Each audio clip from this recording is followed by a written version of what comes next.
21, the first in a series talking to both sides of the EU debate, the Andrew Neil interviews. It's the biggest decision for the British people in a generation. Over the next few weeks, I'll be talking live to leading campaigners on both sides of the debate. Should the UK remain in or leave the European Union?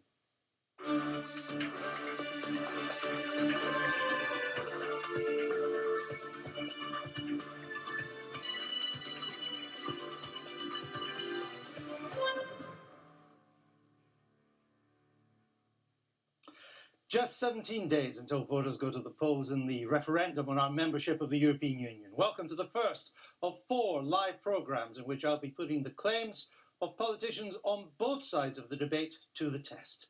Tonight I'm joined by one of the Labour Party's leading campaigners for Britain to remain in the EU, the Shadow Foreign Secretary, HilaryBenn. Welcome to the programme. Good evening, Andrew. Let's start with a quote from your leader, Jeremy Corbyn. It comes from way back in 1992, but I'm using it because it turned out that he's a bit of a prophet. This is what he said in the Commons debate about the Maastricht Treaty. You remember that was the treaty that set Europe on the road to economic and monetary union.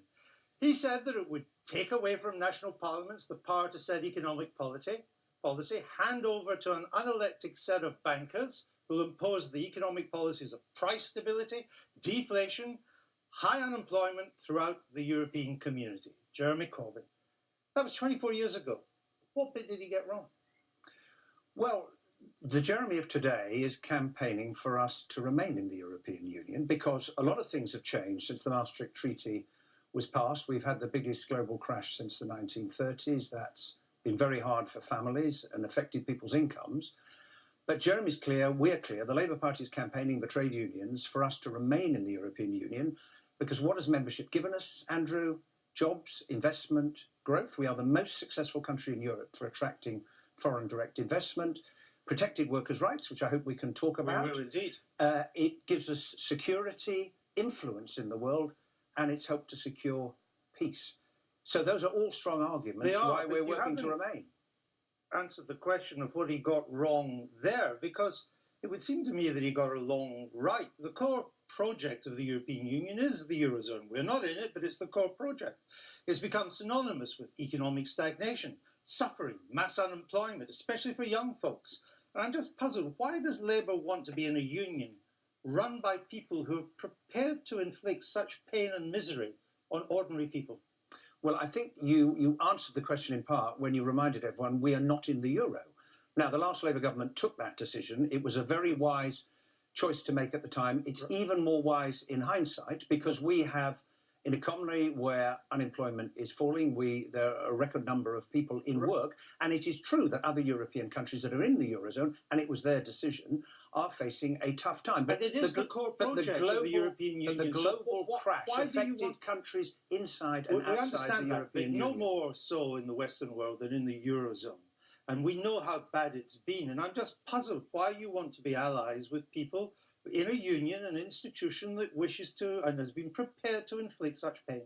Because it has given us jobs, investment and growth. And if we leave, as you know, Andrew, 9 out of 10 economists, every bit of analysis that's been done by the IMF, the OECD, the World Bank, by the trade. Well, this is important. I understand that, but it wasn't what I asked, was it? I asked why do we want to remain allied with people who have been prepared to impose mass unemployment among young people across the Eurozone? Because we will have a weaker economy if we leave the European Union, if we take ourselves out of the single market, which gives us access to a market of 500 million people, which is really important for our economy.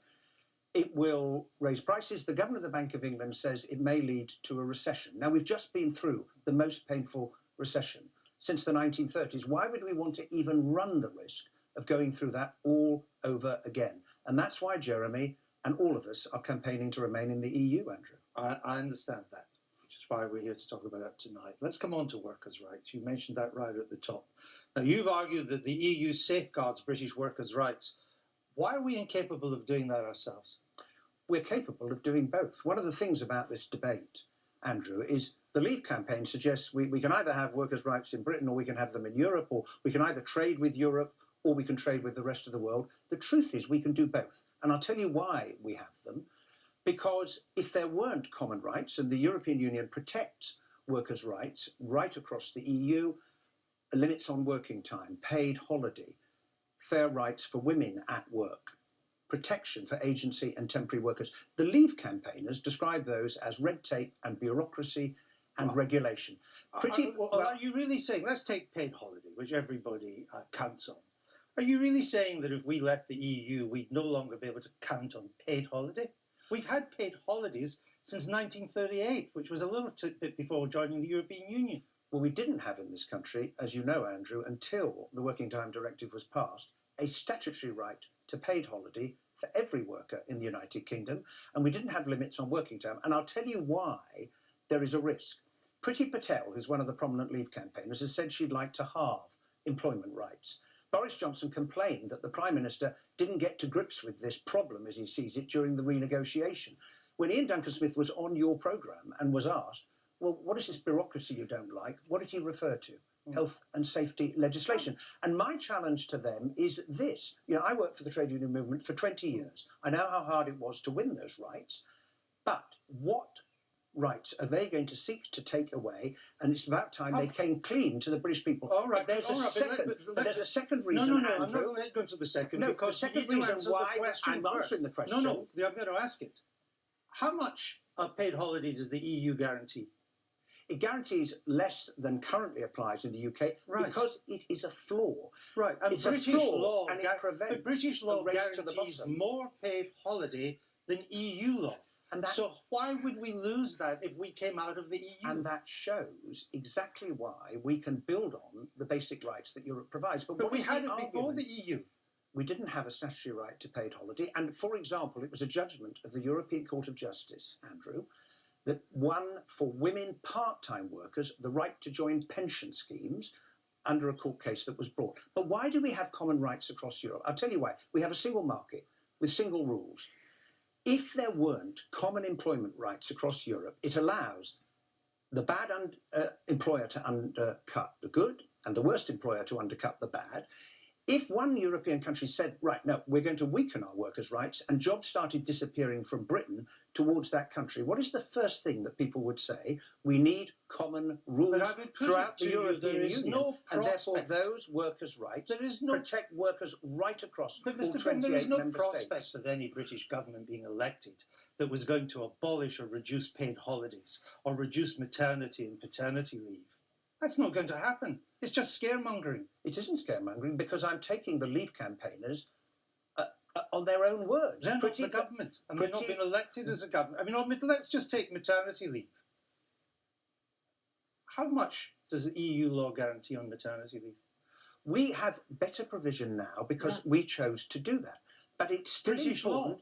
Exactly. Why would that change if we left the EU? It's not a competition between the two, but the Leave campaigners, significant figures, as you know, Andrew, in the Leave campaign have said one of their targets, if we leave the European Union, is to weaken workers' rights, which they describe as red tape and regulation.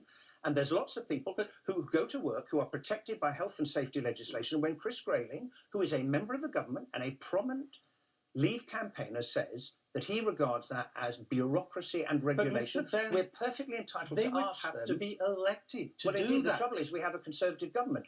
Which has not reduced paid holiday, which has not reduced maternity leave, hasn't reduced paternity leave.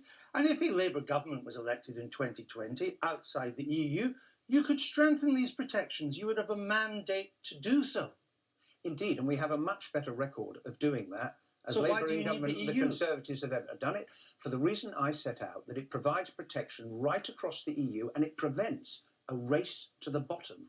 And that helps workers in Britain as well as in other European countries. But Norway, Iceland, Switzerland, they're all outside the EU. They all score better than the UK, according to the Trade Union Confederation, when it comes to workers' rights. It's a matter of the democratic decision of a country. My argument, Andrew, is you can have both. You can have a floor of basic rights right across Europe that protects workers, prevents a race to the bottom, and you can top that up by decisions that you take as a sovereign member state. You get the best of both worlds. Let's move on to immigration, because people feel that a lot of workers' paying condition has been affected by uncontrolled immigration. If we remain in the EU, how would you control immigration? Well, there are pressures, but the workers who come here from the European Union also contribute a great deal to our economy.